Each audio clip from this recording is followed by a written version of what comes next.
Well, I want to welcome everybody to this introduction to a new thing that we're starting.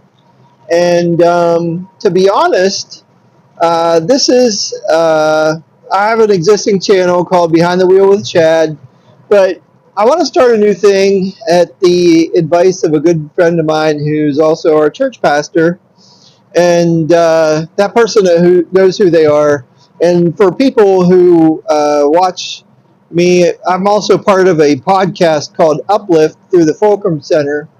But at the advising of my pastor, and I feel like something also that I feel led to do. We're going to start a new thing, and my pastor was telling me something that I feel like I already kind of was thinking of, which is let's start a channel where we basically hop in one of the classic cars and we just go cruising the highways and byways of eastern Ohio, where I live, and talk about things of that nature as far as Christianity and church and that sort of thing. Just to give you a little background, this first episode is going to be a bit of a little background testimony kind of a thing. I don't know how long it'll be, but you're welcome to join along. My goal is to, because I'm an average guy, I'm not like trained up in this stuff. I am heavily involved in our church, which I can talk about a little bit, um, and just kind of give you a brief intro and history there. My goal is in with this channel or with what we're doing here is just to kind of reach the average person who kind of feels the same way that we do. That like our country is not the way it used to be and the world's not the way it used to be, and I don't think it's ever going to go back. So how do we walk it and how do we live it out? Well, we're all trying to figure this out as we go, and obviously we all believe in the Bible, and otherwise, what's the point? It'd be best just to go fish or watch your kids play soccer or whatever. But not that those are bad things, but we feel like there's other things that we can do. So sit back and relax. And I want to just kind of make this the intro, and we're going to make this a test run of sorts.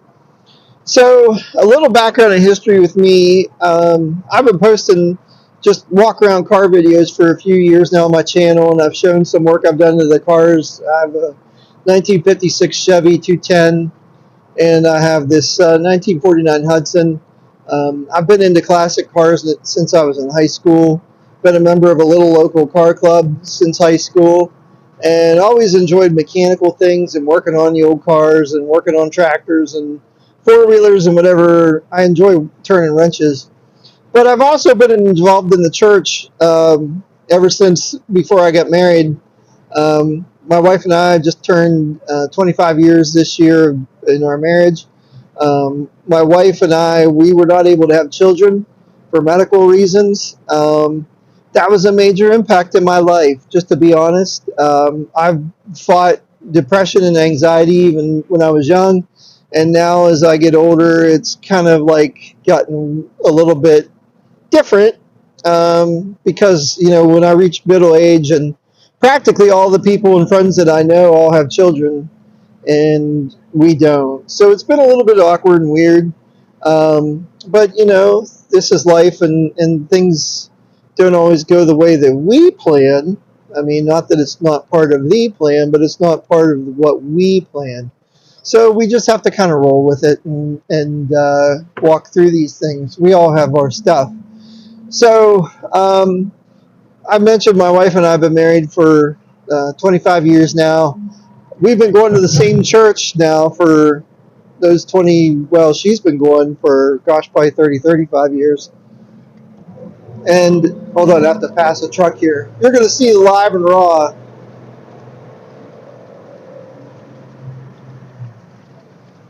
So sorry about that, I had to pass a water truck. But anyway, I'm on an old two-lane country road here in Ohio. Well, it's a state road, but most people call this a country road. Well, anyway, what I was telling you was we've been going to the same church now. I've been going to it for 27 years, let's say. My wife had been going to it from long before we got married when she was younger. Long story short, we've been in various roles. My wife's been financial secretary at that church. I've been in various administrative roles, trustees, and now I'm uh, serve as the board chairman of the church. I help. We both were certified lay servants to where we could basically fill in the pulpit if our pastor was on vacation or that sort of thing. We've both been on SPRC at some point, which is a fancy Methodist term for basically the committee that kind of oversees the employees of the church. We've both been in the Methodist church. This is the Methodist church I'm talking about. A couple years ago, well, actually last year, now that I think about it, we walked through the whole disaffiliation from the United Methodist Church. That's been a bit of a roller coaster, but we feel it was the right thing to do. And now we're embarking on even more changes. So there's a bit more confusion as far as our pastor is concerned and this sort of thing. So we're walking through even more change. And the one thing about life, the only thing that's consistent in life is change. So that makes a lot of sense. Actually, it doesn't, but here we are.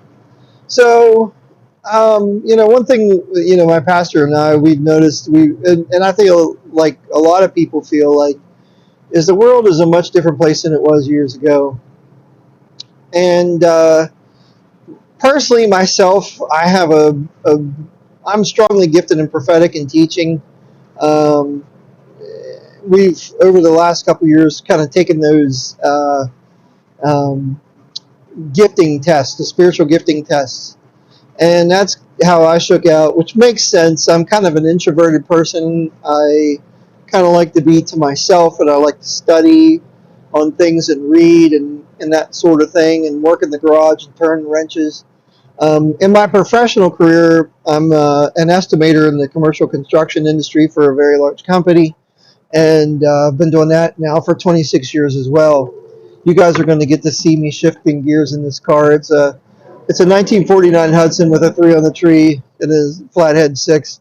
So it's a 3 on the tree with overdrive. So you're going to get to see me shifting gears and all the different things that you do when you drive a classic car. So bear with me.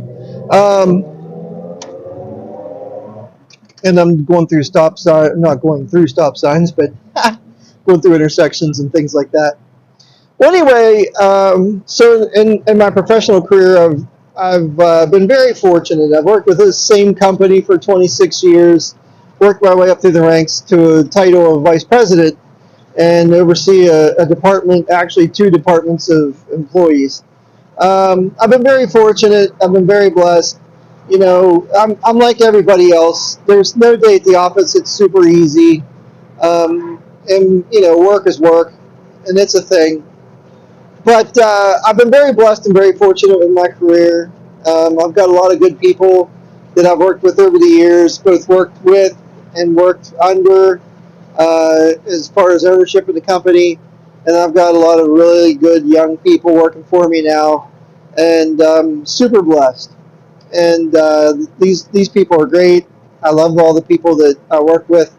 Some more than others. I won't tell you who's who, but in all seriousness, they're a good group of people. We've been very successful, and I credit a lot of that to my faith and belief in God. I was never the smartest person in anything I ever did. I gave a lot of effort. I tried hard, and I've been very blessed and fortunate. And I think God's looked out for me in many ways. To be honest, I've made a lot of mistakes in my life. I've tried to make a lot more that I think maybe God's walked me out of or protected me from, so to speak. From a personal standpoint, I've had a lot of strongholds in my life. I've made a lot of mistakes. When I was a teenager, I was into death metal music, struggled with a lot of anxiety problems. I've battled obesity my entire life and food addiction. I've had, I'm like most guys, I've had a lot of nude calendars hanging on the walls in the garage, battled, pornography, just like so many guys that we know, and who it's almost like, who hasn't looked at, dirty magazines and whatever.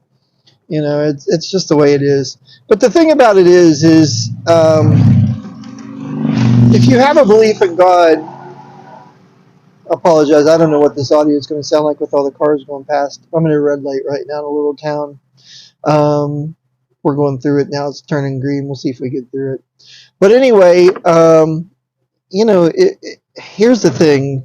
No matter what flavor of Christianity you are, as far as denominations and things, there's one thing that's very consistent is the Bible.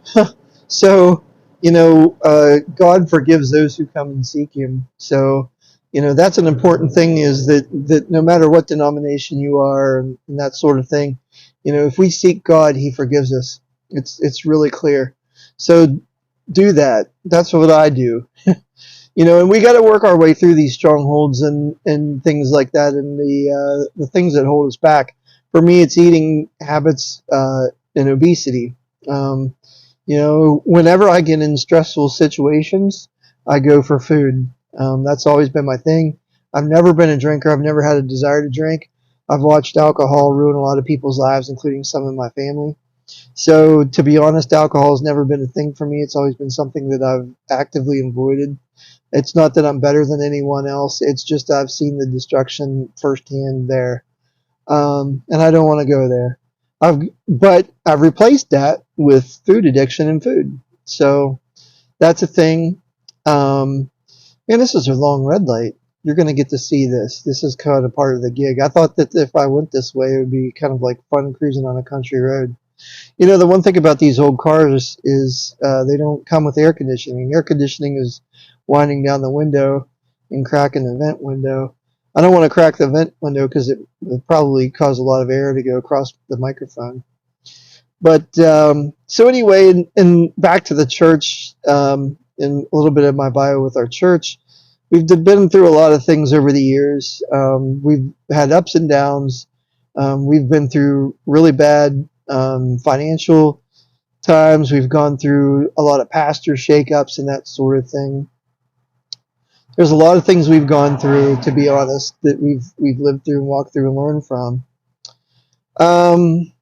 We're probably going to be walking through that again.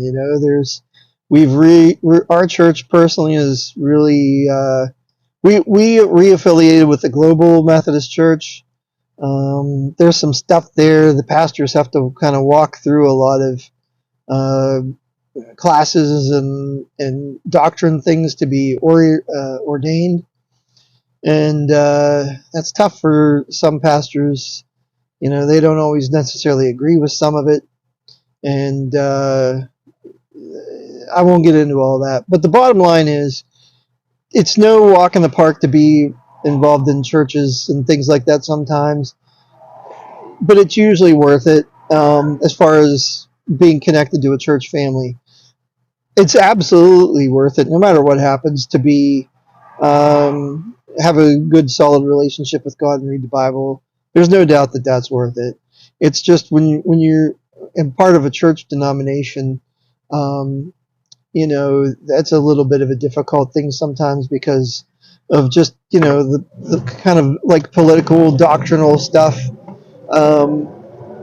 Just being honest, we've all been through it. If you've been involved in churches and things, in any kind of administrative role, you'll know what I'm talking about at some level. But it's again the crux here that I want to get to is your church family is worth it. We know so many good people that we're friends with in church. We don't always have the same agreement on certain things from a lot of different things, but they're good people that love the Lord and accepted God into their life because they need God in their life. And the bottom line is, as we come into the future here, whatever the future holds, I think we're going to need God more and more. Life is not going to get easier. Um, I'm giving a sermon. I'm filling in for our pastor here in a couple weeks, and the sermon is going to basically be truth, facts versus truth. And there's going to be a lot of things I'm going to talk about, but the truth of the matter is that our world's not getting any easier, and we need God to make it. The world's changed a lot, you know. For a lot of people watching this, you probably saw or heard what all happened at the Olympics and all the controversy there. And you know, it's no different than anything else. I mean, when you look at the Olympics for the last, what, 12 years, 10, 12 years, I guess it's every 4 years, so let's go to 12 years. There's been bad stuff taking place at these opening and closing ceremonies for a long time.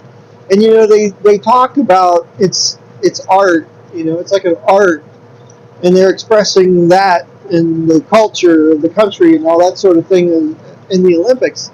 Well, I don't know. Are they? I mean, maybe that you can call it that, but really, when you look at it from a Christian perspective, you might say, well, that's weird or creepy what they're doing. Well, yeah, it is, and there's another word for it, and that would be demonic. And that car had a really loud exhaust that just passed us, and he backfired. But anyway, it's not good stuff. It has implications for our world, and so the encouragement is, if we stay with the Bible, if we take care of our stuff at home, that's very important. Um, you know, we see what's going on with kids in schools and that sort of thing. There's some really positive stuff taking place. There's some not so positive stuff taking place. There's all the gender stuff that's talked about. We don't have kids. We weren't able to have kids like I alluded to earlier. But I see some really good positive families. They're doing all the right things. You know, they're bringing up their kids right. And I couldn't imagine the amount of work and effort and conversation and time and energy that these parents are taking to do these things with their kids. And thank God that they are. Because if not, as a parent, if you're not doing that with your kids, somebody else is, and it's probably not going to end up well. The one thing that we support in our local area here is called LifeWise Academy. We contribute to that because it's an optional thing. If you're not familiar with it, go look it up. It's called LifeWise Academy. It's a thing that's taken place here at a lot of our public schools in the local area, and I think across the country. But it's a thing where, as an option, parents can send their kids to off campus for like one class period a day on like one day a week. I think usually they're on Fridays to my knowledge, but you can send your kids to a local church that's really close, and your kids can be taught biblical things in the middle of the school day as public school students. It's optional, obviously. You have to opt into it, but it's a really good thing, and it's really taken off in our area. And the reason is because people really want every possible opportunity to have their kids experience good, positive things in this world, and that's a huge help. So, I encourage you to look into these things. It's a good thing and they can't hurt. So, as this channel goes forward, or this segment of my channel goes forward, we're going to see how things go. I'll talk about things as they come up. In the winter months, if the weather's good, we'll take the old cars out. And if not, well, I'll probably just record it in my garage. And because in the wintertime, I spend a lot of time out in the garage just kind of getting the cars ready for cruise-in season for the following year, doing maintenance and that sort of thing. If all things stay as planned, this car is going to get painted next spring. And so I'm out enjoying it and driving it as much as I can. I drive this car a lot. It's pretty roadworthy. It's a good road traveling car. You're going to watch me shift gears and operate the clutch and all that sort of thing, and that's the way it is with the old cars for the most part. some cars are easier to drive than others. Uh, this In 1949, there were cars that had automatic transmissions and power brakes and that sort of thing. This car isn't. A brief history on Hudson cars. They were very prominent in NASCAR racing. At the time, they were relatively fast, and they were what was used in NASCAR racing and very successful. They won NASCAR championships for 2 or 3 years, and back in the early 1950s. So that's why I chose this car. My wife and I were always big NASCAR fans up until recently, and we've just kind of fallen away from the sport, not for any particular reason, but we were always NASCAR fans, and I'm turning around right now in the parking lot to go back the other way. But yeah, I thought I'd just kind of do an introduction here to the channel, and I'm going to talk a little bit about classic cars, and I'm going to talk a little bit about my Christian thoughts and beliefs about modern events. And if you would like me to talk about anything, I would encourage you to drop me a comment. I'm not afraid to talk about anything. I'm 47 years old, and I'm watching for traffic because I'm trying to pull out of this parking lot.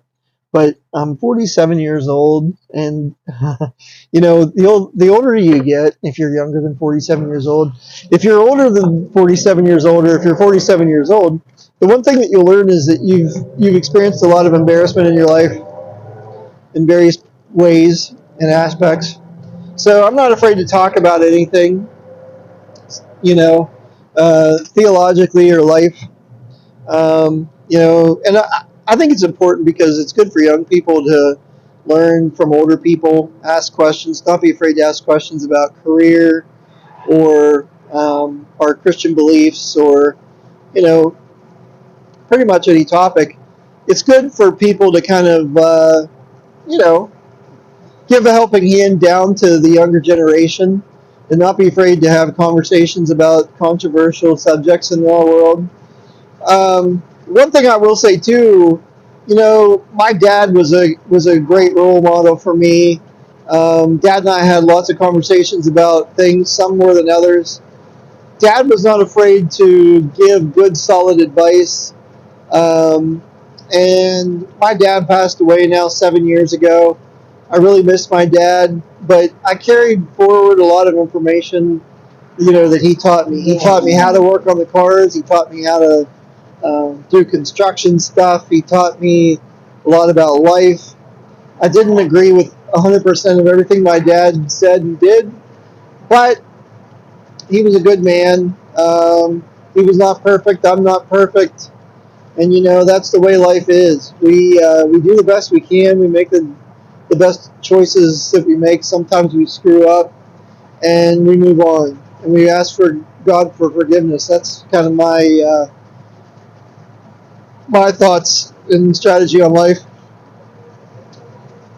I'm a very strong believer in the healing power of God.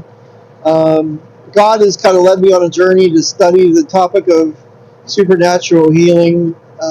Is written in the Bible, and there's a lot of Bible scripture and Bible verses on it. Um, all the way through the Old and the New Testament, God is a healer, and God has really kind of led me on that journey of learning about those sorts of things in the Bible. And I think that in American churches, I can't speak for churches in any other country because I don't know anything about them, to be honest. But the American churches that I see, most do not talk about this.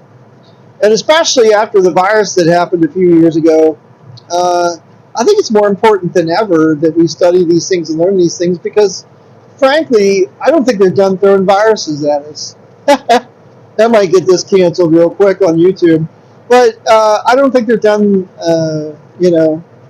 whether they are truly natural or they're man-made or man-helped natural causes of viruses. I don't know. But I also posted a video recently about my thoughts about the RFK discussion and the speech that he had. I thought it was mind blowing, and I thought it was awesome, both at the same time. There's that car with the loud exhaust. I don't know what it was. Audi, something German. Um, but anyway, long story short, I think that there's a lot of truth to what RFK talked about. I thought it was eye opening. I think he's dead on, and it really woke my senses to it. Um, where does that leave us, especially in the church? We need to pray about these things, and we need to take good care of our bodies.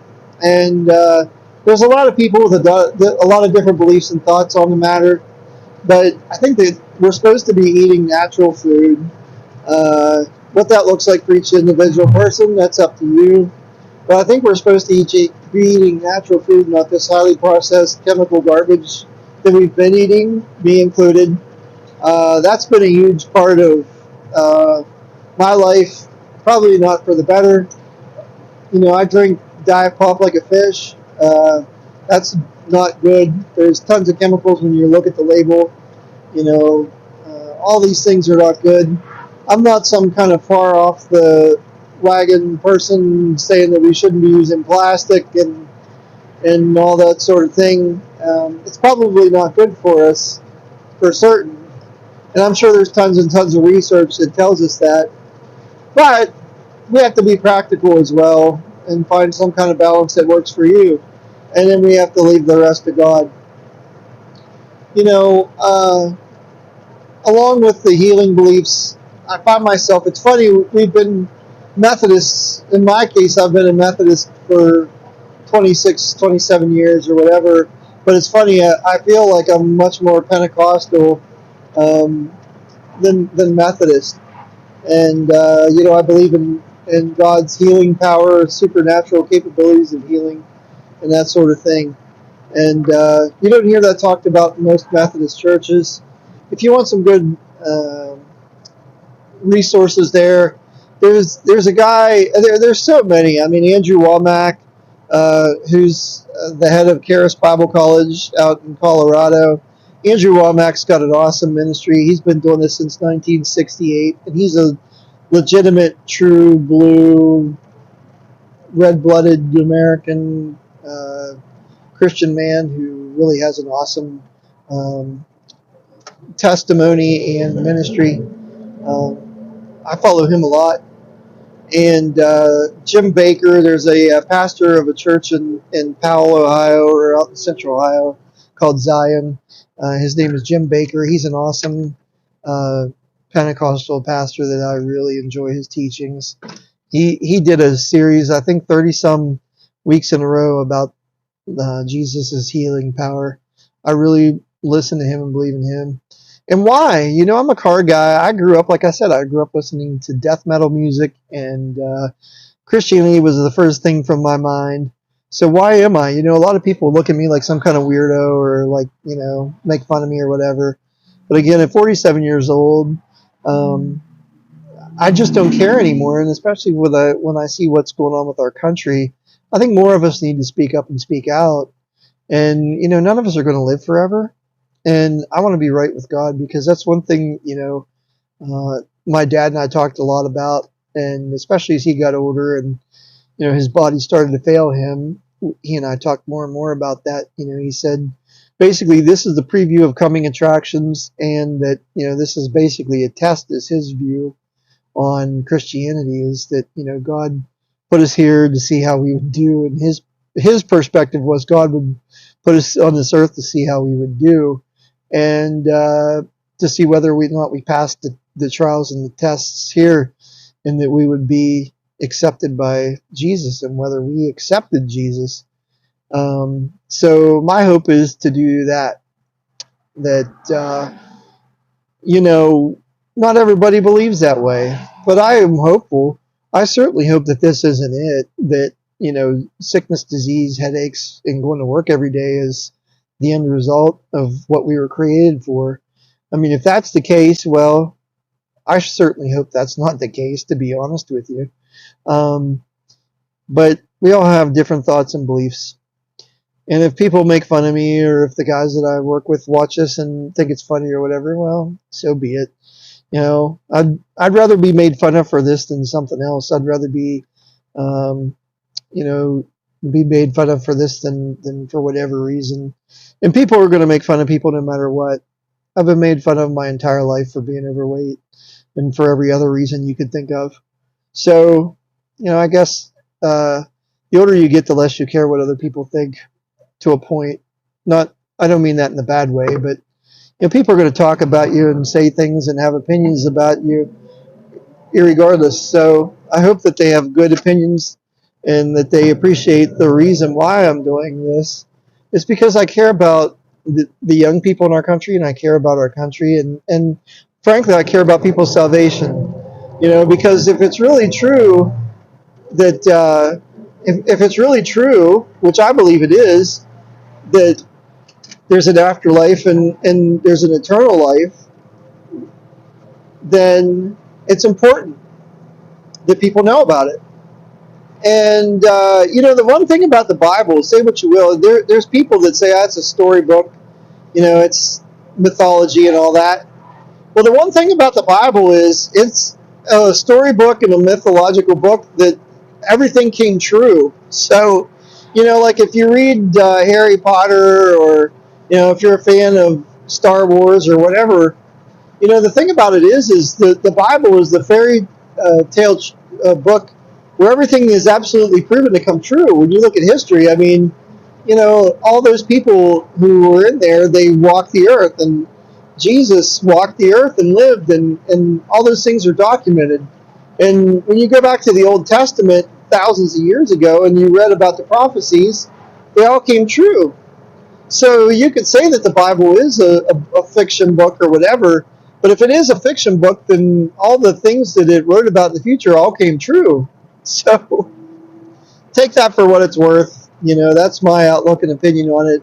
And, you know, uh, here's the other thing I want to say, and then I'm probably going to wrap this up so it doesn't go too crazy long for this first video intro, is, life choices. Um, we all have our choices, and I will say, we all have our choices about, what we do with our lives and what we do with our time. And so, a lot of people have their kids in sports, and that's become a big thing in the United States, at least, probably other countries too. But I would encourage you. I thought I was in overdrive. I was in overdrive. I just had to shift into third. Um, I'm too busy talking and not enough driving. But anyway, our choices. I see, one thing that I see is that people have their kids heavily involved in sports. That's not a bad thing. The one thing that I've seen, though, is that that's taken over in place of having your kids involved in church. That's tough. The one thing that I will say is, do you have to be involved in a church? Do you have to go to church every Sunday? No, you do not. Don't let that stop you from having a Christian walk and reading the Bible.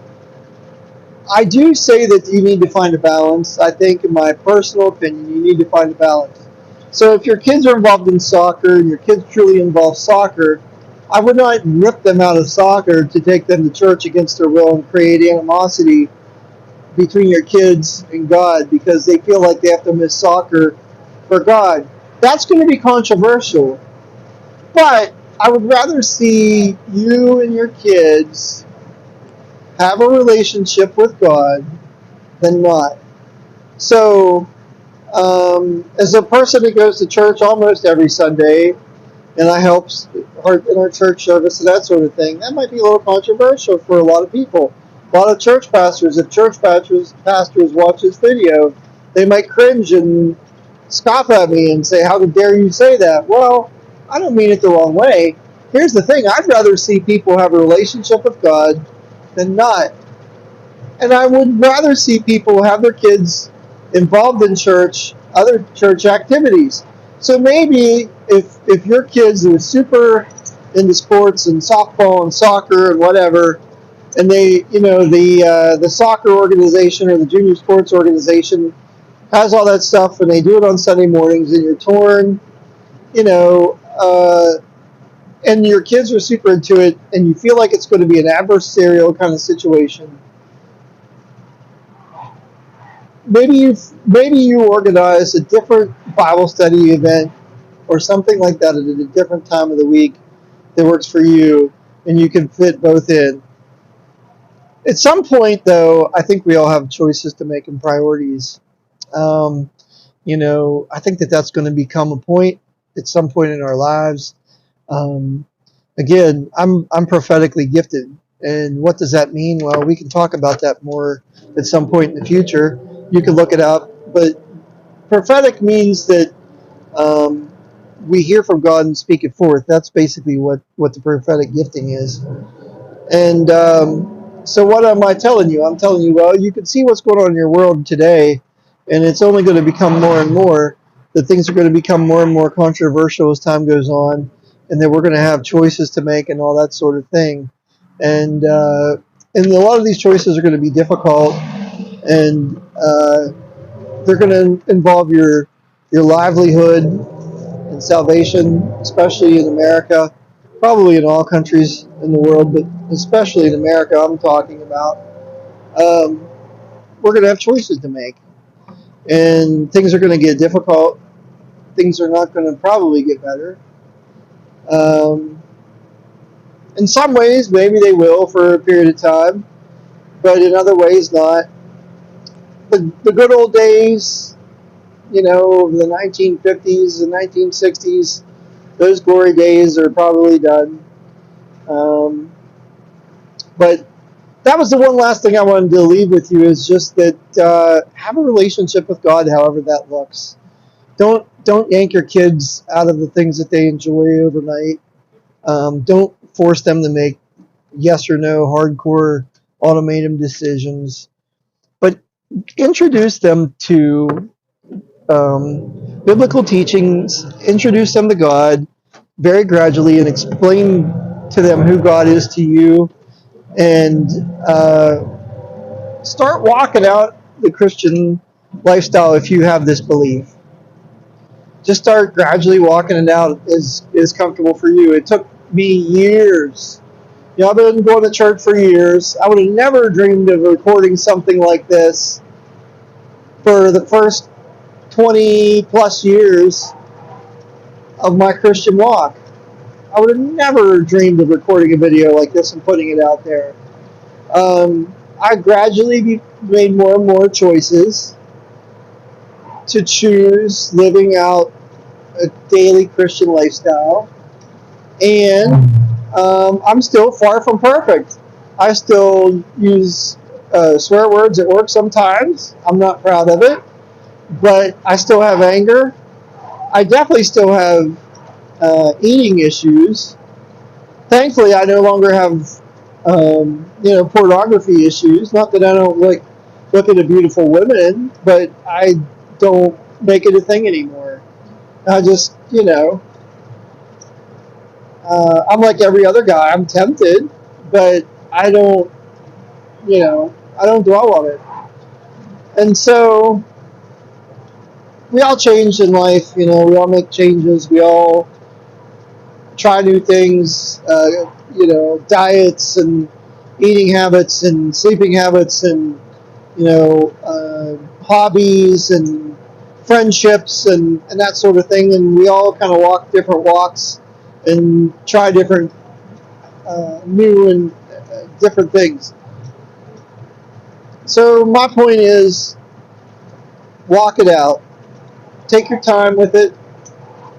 Don't make overnight sudden changes that you're not comfortable with, but just start walking it out. I think it's important. I think it's valuable. I think it's going to become more valuable. So really, that's all I've got. I would encourage you to leave feedback if there's something that you'd like me to talk about or address. I don't have visions of making this a regular thing, a weekly thing. It may come to that in the future, but as for now, It's just going to be an occasional thing that I do as I feel that it's important or led. And I just wanted to kind of get this out as an intro. And we'll see where it goes. You know, we might have other people kind of in here having conversations with me as well. And we may have different formats. You know, we might be sitting around in the garage talking about stuff. And stay tuned. So if you watched this too long, I thank you. If you have any questions about classic cars, I'd be happy to talk with you about it. If you want to see a video about a classic car or have me talk about it in a video, I'd be happy to. If you want me to talk about Christianity stuff and talk about the Bible, we can do that as well. You know, drop me a line. So if you watch this far, again, thank you for watching, and we'll catch you next time.